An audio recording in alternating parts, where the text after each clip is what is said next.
But I'll bring it down. Yeah. So that's a great point. Hey, Ray, how are you? How you doing? Yeah. I got a quick question.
morning.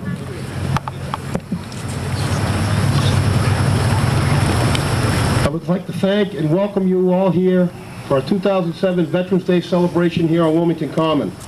I'd like to invite our chaplain, Eddie Williams, to the podium to offer a prayer.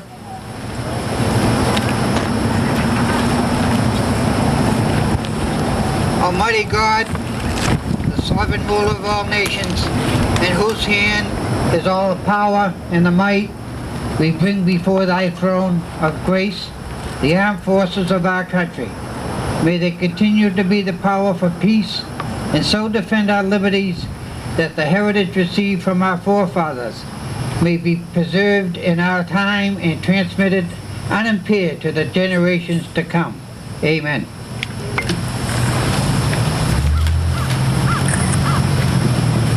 Thank you, Eddie.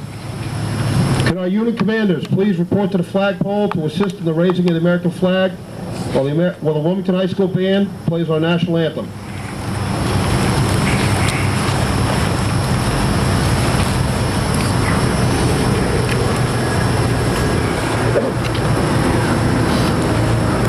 Veterans units and color guard commanders, call your units to attention and prepare to salute the colors.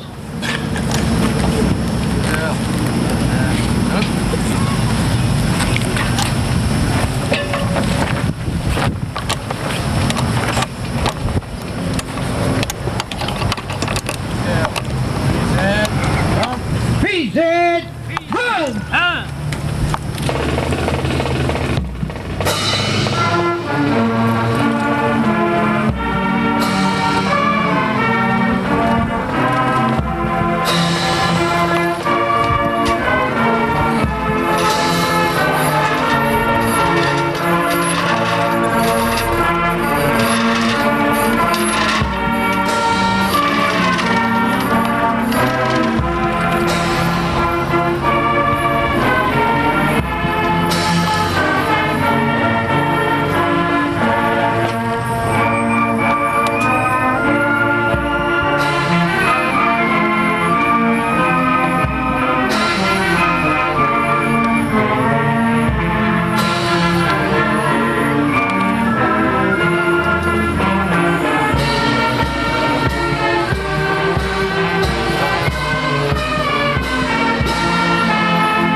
Thank you.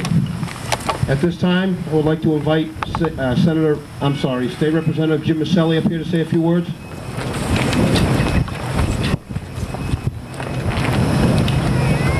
Thank you, Lou.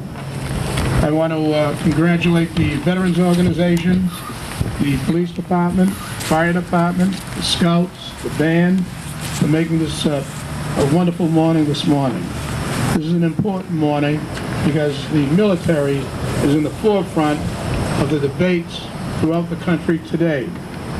The Commonwealth is currently home to just under 500,000 veterans who have served this state and nation.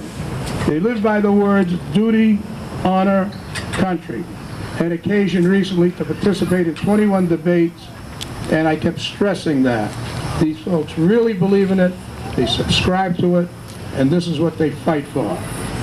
They've upheld these beliefs and ideals by risking their lives while bravely leaving behind family and friends. And you know the sacrifices that are made in the defense of our country. And this is all wars. And those who are overseas today in Afghanistan, in Iraq, on this Veterans Day, let us pause and pay tribute to those brave men and women who have enabled us to live in the land of the free and the home of the brave. My message today is this. It is imperative that we do whatever we can to give back to those who have proudly worn the uniform of this country. The Massachusetts legislature has been successful in honoring veterans by passing various bills to show the Commonwealth's appreciation for their service. But we can't do enough. Whenever we can, we should continue to do even more. Service members' families are enduring unexpected and immense hardship when faced with deployment and often redeployment. Comprehensive support services would soften the blow for families that are left behind and the service members upon their return. These services would include state job hiring, preferences for spouses, extending or waiving deadlines for certain professional license renewals, and kindergarten and pre-kindergarten registration preferences. The Welcome Home Bill passed by the legislature this year, and there was participation from a lot of the officials standing here, waives both tuition and fees at state and community colleges for current Massachusetts National Guard members. The legislature should do everything in its power to extend these waivers to all Massachusetts veterans. For burials, the current veterans' burial benefits are grossly inadequate to account for the rising cost of funeral services. Hopefully, these legislative initiatives will become a reality for the Commonwealth. As I said earlier, the debate through the 29 cities and towns comprising the 5th Congressional District centered on the war, and it was my position from the outset, and it is my position today, and it probably mirrors the position of many of the folks standing here, that we have to do everything to support these people. But those are idle words to say we support our troops. We've got to support their endeavor and do everything to bring it to a successful conclusion. And the disgrace that was our state hospitals and our national hospital for veterans, the hospital down in D.C., should never have occurred. These are things we have to take care of. Not only must we support our troops and our people who are fighting over there, we must make sure that the services are waiting for their return, and that the facilities offered, both psychological and physical, are what they should be, the best. And we can't begin to pay back all of these folks who have fought on behalf of our country, including those in past world wars, including those in past, and I'll use that word, skirmishes, which I find not very descriptive and not an apt description. But I'm proud to participate in today's services, and I want to say that Wilmington always does their veterans proud, and they in turn have done us something that we can't begin to pay for. I'm going to be leaving, and I'm going to Tewksbury, so I'm not just leaving and going off somewhere, to participate in their services. And I want to thank all of those who made this possible, and thank you for giving me this occasion to speak this morning. Thank you.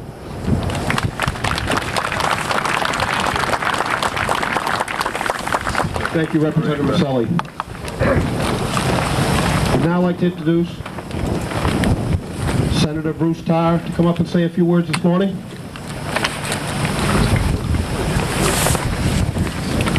Thank you very much, Lou, and good morning.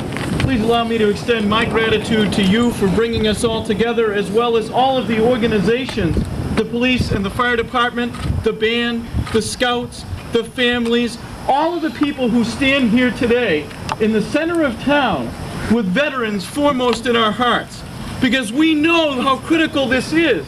Although sometimes in our society today, unfortunately, we tend to forget. We should never forget. We should never forget the importance of this day, that we live in the most remarkable country on the face of this earth for so many reasons. But one of those reasons is that individuals, whether they be brothers or sisters or fathers or uncles or whomever they are, sometimes related to us, sometimes not, are connected to each and every one of us. And they are connected because they raised their hand and they swore an oath. And that oath was to defend at every chance and every opportunity, regardless of the price, regardless of the sacrifice, to defend the things that make us Americans. Things that we should be proud of: liberty and freedom and justice for all. And when they did that, there was no condition attached, nor should there be a condition attached to our love and support for them. And that's why it's critical that we stand today to show that support in a visible way, and also to ensure that our democracy does what it should, to keep the promise to make sure that there is not a veteran anywhere in this country that lies in a hospital bed in despair and wonders if he or she will get the medical care that they deserve, or that wonders if they will be able to pursue the benefits of an education that was promised to them when they rose that hand and became a member of all of our families, or that they will be fighting in a faraway land like Afghanistan or Iraq and wonder whether they will get the kind of support that they need, not only in terms of weaponry and technology, but also the kind of support that is so vital, that comes from our heart and our minds. And so today, it's important that we stand here and rededicate ourselves, as we should every day, to ensuring that we remember that regardless of where they're from or who they are connected to each and every one of us, and we are connected to each and every one of them. And it is appropriate that we ensure that promises made are promises kept in our legislature, in the federal legislature, and at every opportunity that we have. But it's also important to do something else. It's important to stand with our veterans, not only in terms of law, not only in terms of dollars and cents, but also in terms of our hearts. And so I hope that this day we will remember the incredible power that comes from reaching out a hand and saying thank you, or welcome back, or job well done. We care about you because you have always cared about us. That's what I hope we'll do this Veterans Day, to stand in this daily sun of this bright day and remember how much we care about them, but each day reach out our hand and say, you are part of us and we are part of you. We will not forget and we will never walk away. Thank you very much.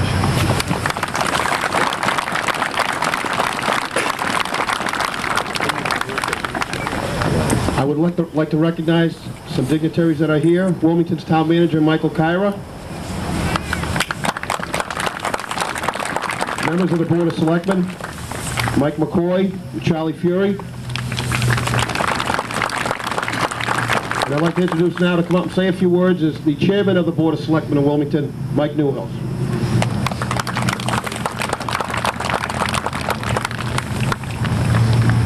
Good morning, folks. Let me first extend greetings and well wishes from Selectman Ray Lepore, who gave me a call and indicated that he has very important family commitments this morning that prevent him from being here.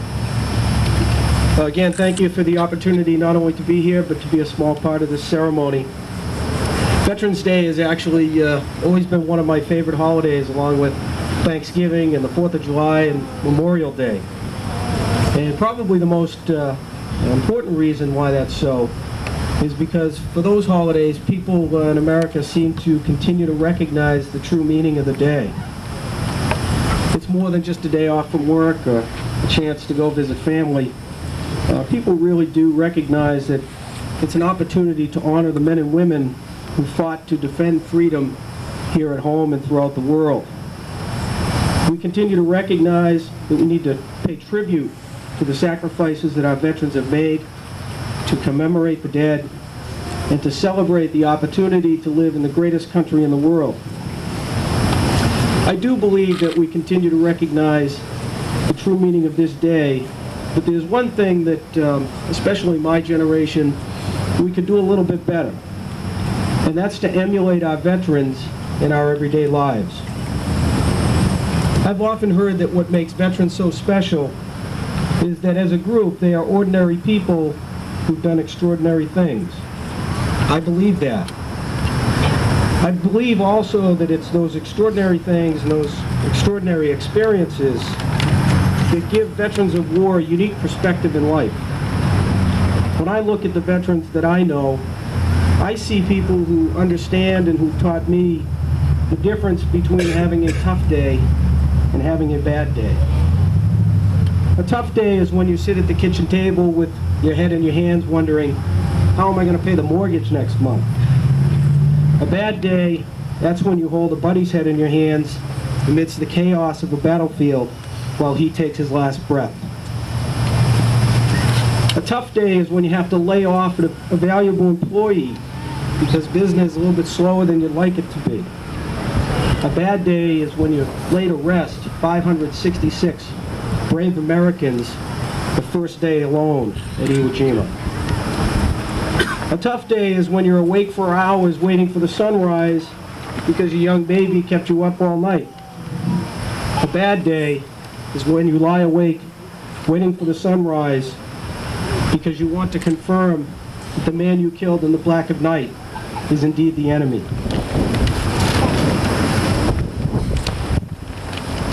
A tough day is when you struggle to get out of work on time to go home so that you can celebrate your daughter's birthday. A bad day is when you're on the other side of the world fighting tyranny and oppression on the day that your little girl is born. I firmly believe that the perspective that veterans have will make them better people and will make them great. I believe that perspective is what enables them to overcome adversity better than most of us. I believe that veterans' perspective makes them complain less often about what they don't have and makes them more willing to share what they do have. I believe that veterans are slower to attack a person's integrity and faster to offer constructive advice and a helping hand. The veterans that I know are likely to turn the other cheek at least once, sometimes twice, but seldom a third time. I believe these admirable qualities which make so many of our veterans great people, it's what they all share. And it's these qualities that we need to recognize not only today, not only tomorrow and next week and next month, but it's those qualities that we need to emulate throughout the year. I'm certain that if we do that, we will make this town and this country an even better place to live. To our veterans, thank you so much for your sacrifice, for your courage, and for your service. Thank you for serving not only as defenders of freedom and liberty, but thank you for serving as the kind of citizens we all should aspire to be. Thank you.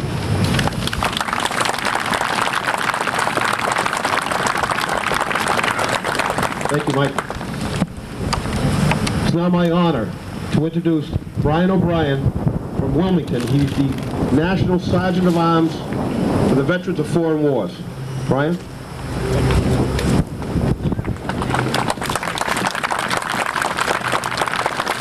Good morning. First, may I say how honored I am to be in my hometown and to have been asked to say a few words on this day that we have commemorated to those men and women who have and are presently serving in America's armed forces. It has been said that without the American soldier, it would be or would never have been the United States of America.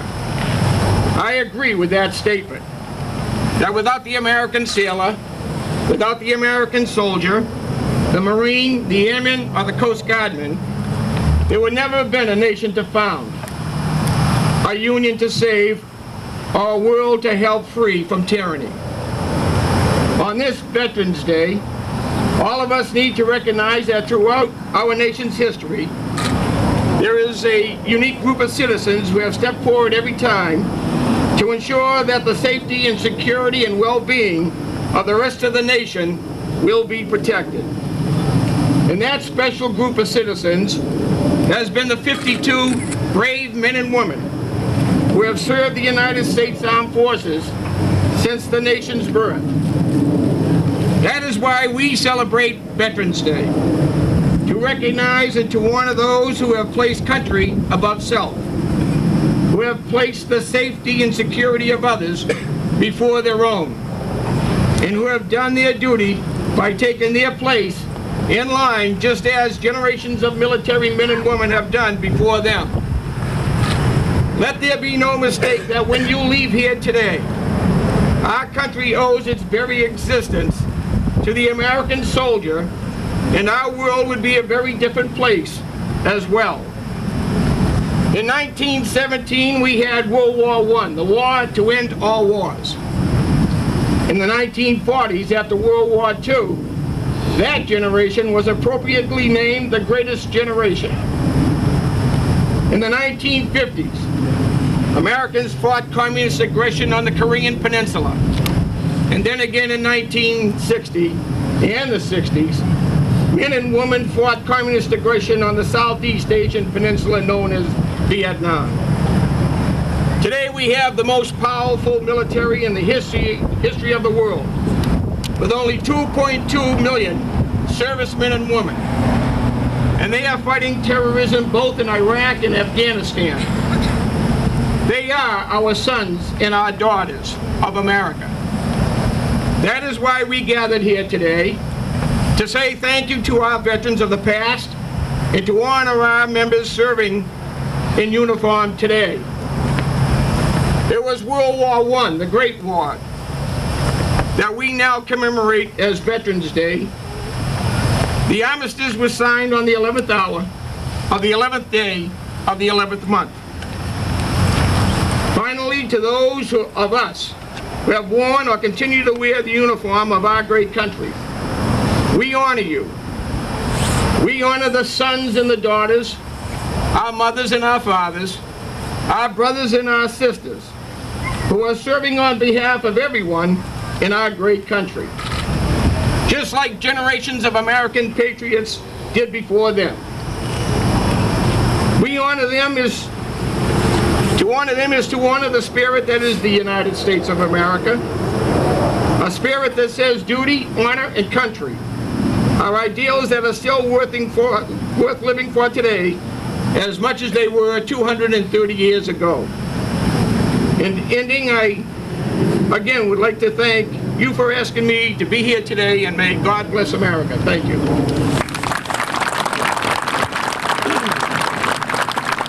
Thank you, Brian.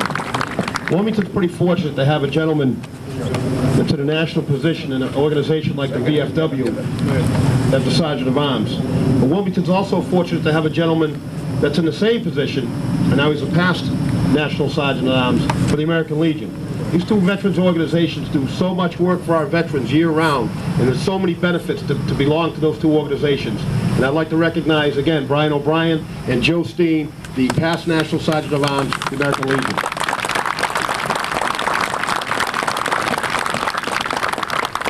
When Francis Scott Key wrote the Star-Spangled Banner almost 200 years ago, he called America the land of the free and the home of the brave.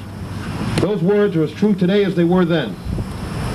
Throughout this nation's history, American soldiers, sailors, airmen, Marines, and Coast Guardsmen have bravely answered the call to defend our freedom, to aid our friends and allies, and to turn back aggressors.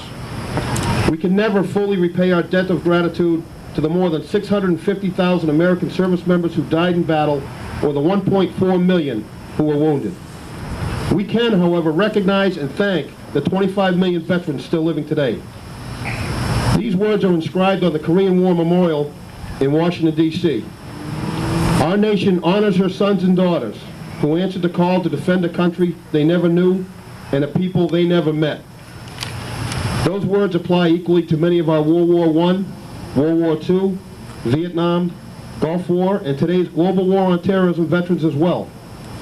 They apply to today's active duty service members, tomorrow's veterans, who are helping to maintain peace throughout the world. Today, it is our privilege to say thank you to all of America's veterans, to let them know that we appreciate them for their service and honor them for their sacrifices. The price of freedom is high, and we can afford to forget those willing to pay it. Like the heroes before them, today a new generation of men and women from Wilmington are fighting for freedom around the world. Their determination, courage, and sacrifice are laying the foundation for a more secure and peaceful world. Today we celebrate America's veterans for keeping this nation the land of the free and the home of the brave.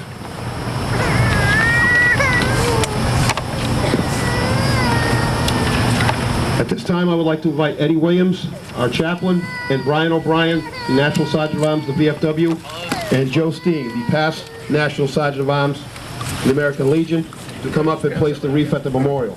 Yeah.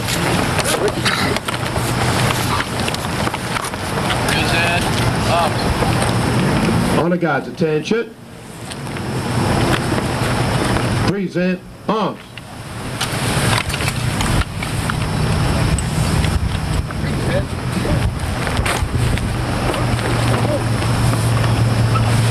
May the captain of the firing squad have your men fire a volley of 3, followed by the playing of taps, and 1 cannon volley from the Wilmington Minutemen.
time, I would like to thank Chief of Police Mike Pagonis and his men for an excellent job with traffic control and their participation in today's ceremonies.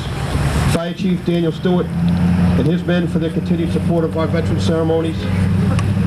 Superintendent of Public Works Don Onosite for assisting with today's program and the work his crew have done and continue to do in the upkeep of our town's veteran squares and commons. Town Manager Michael Kyra for his administration's continued support for Wilmington's veterans, and the Wilmington High School Band for their wonderful support and participation in today's ceremonies and all the ceremonies we do for veterans. I say thank you. We're here today to honor all the veterans and to say thank you to all the veterans. But there's a couple here that I'd like to recognize. Recently returning Operation Iraqi Freedom veterans, or Operation Enduring Freedom veterans, Specialist Jimmy Covert, Sergeant First Class Todd Bedreau, Senior Master Sergeant John DeLaurie, and Tech Sergeant John DeLaurie, who is a member of the Wilmington Honor Guard right now, the cadet from West Point, Zach Champa. And if I forget any of you right now, come on up and see me afterwards, but we do all say thank you and welcome home.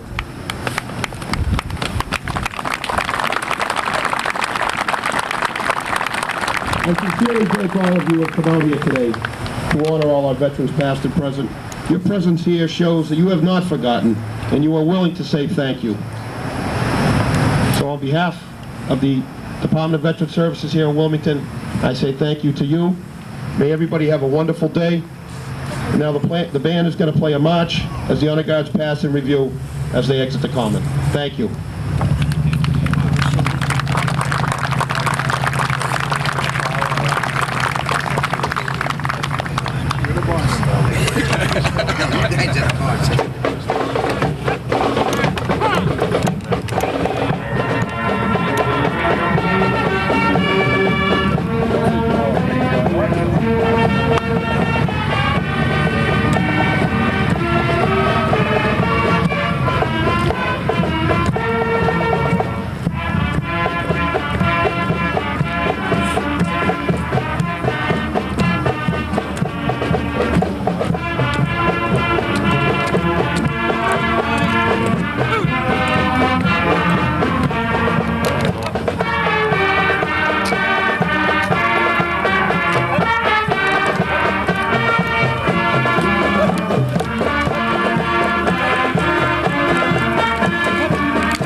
Hi, how you doing? Thank you very much. Everybody looked good, did a great job. Yeah, just better, actually. Good to see you. Okay, I'll see you later. Thank you very much.